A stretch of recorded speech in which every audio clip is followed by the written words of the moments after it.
Pernah nggak sih lagi asik-asik pakai aplikasi, tiba-tiba crash atau nge-freeze gitu aja? Nah, hari ini kita bakal kenalan sama pahlawan di balik layar yang tugasnya mencegah hal-hal kayak gitu terjadi, pengujian perangkat lunak atau software testing. Yuk kita bedah gimana proses ini ngejaga dunia digital kita tetap aman dan lancar. Nah, ini analogi yang keren banget. Kalau para developer itu seniman yang menciptakan karya lewat kode, maka tester itu ibarat kurator pameran.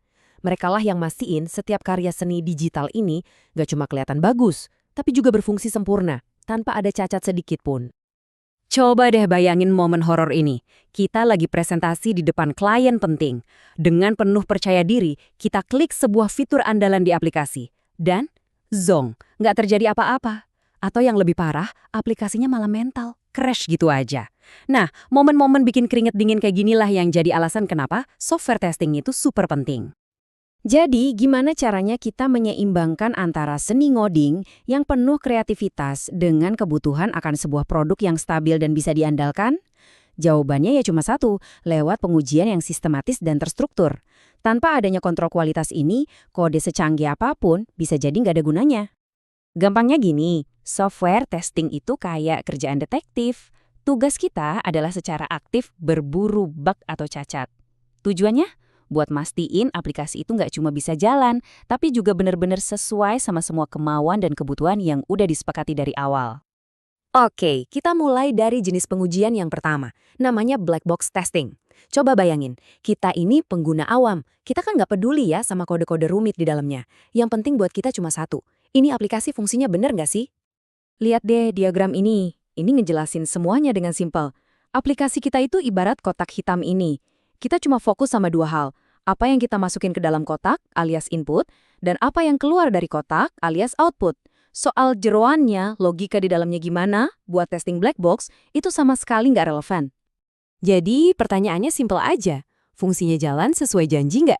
Kalau saya klik tombol simpan, datanya beneran kesimpan nggak? Kalau saya isi formulir, hasilnya sesuai harapan nggak? Ini murni pengujian dari sudut pandang pengguna, yang nggak perlu tahu menau soal teknis kodenya.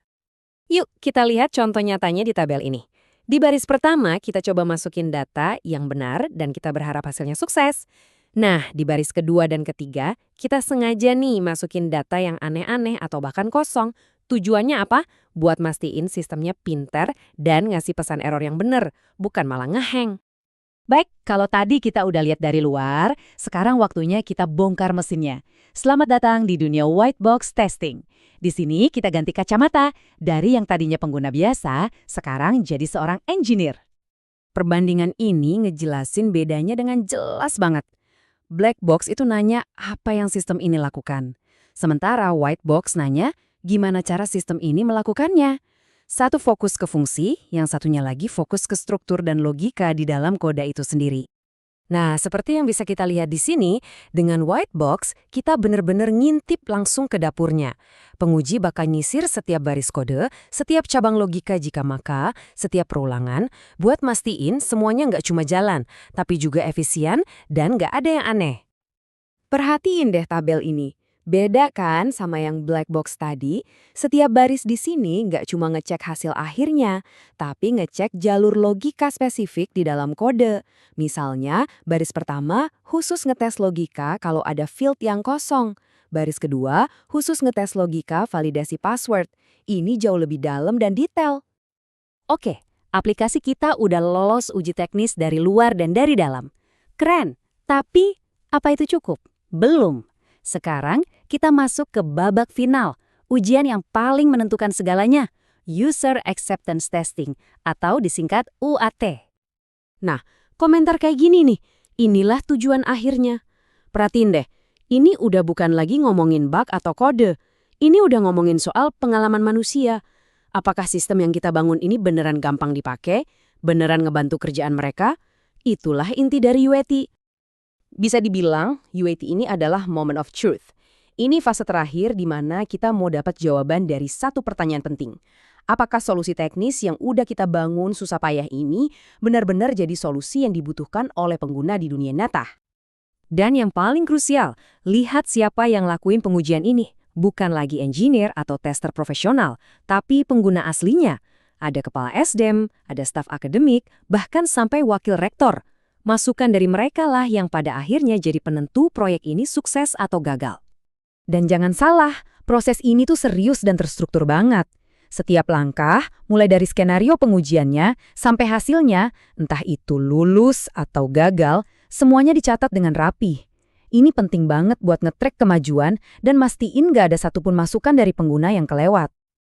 Oke, sekarang waktunya kita tarik benang merah dari semua yang udah kita bahas. Anggap aja kita punya 3 kacamata atau 3 lensa berbeda buat mastiin produk yang kita hasilkan itu benar-benar sempurna. Jadi, ini dia strategi lengkapnya dalam 3 langkah simple. Pertama, kita pakai kacamata black box buat cek fungsi dari luar. Kedua, kita pakai kacamata white box buat bedah kode di bagian dalam. Dan ketiga, yang paling penting, kita pakai kacamata UAT buat validasi langsung sama pengguna. Beneran berguna nggak sih ini buat mereka? Jadi, penting banget buat kita ngubah cara pandang kita soal testing. Pengujian itu tujuannya bukan buat nyari-nyari salahnya developer. Ini adalah sebuah proses kolaborasi untuk membangun kepercayaan. Kepercayaan kalau produk yang kita rilis itu berkualitas, andal, dan bisa dipegang. Dan sebagai penutup, saya mau tinggalin satu pertanyaan ini buat kita renungkan bareng-bareng. Aplikasi buatan kita mungkin udah sempurna, bebas bak, fungsinya jalan semua. Tapi apakah itu benar-benar penting buat pengguna kita? Apakah itu benar-benar nyelesain masalah mereka? Nah, itulah pertanyaan terpenting yang harus selalu kita jawab.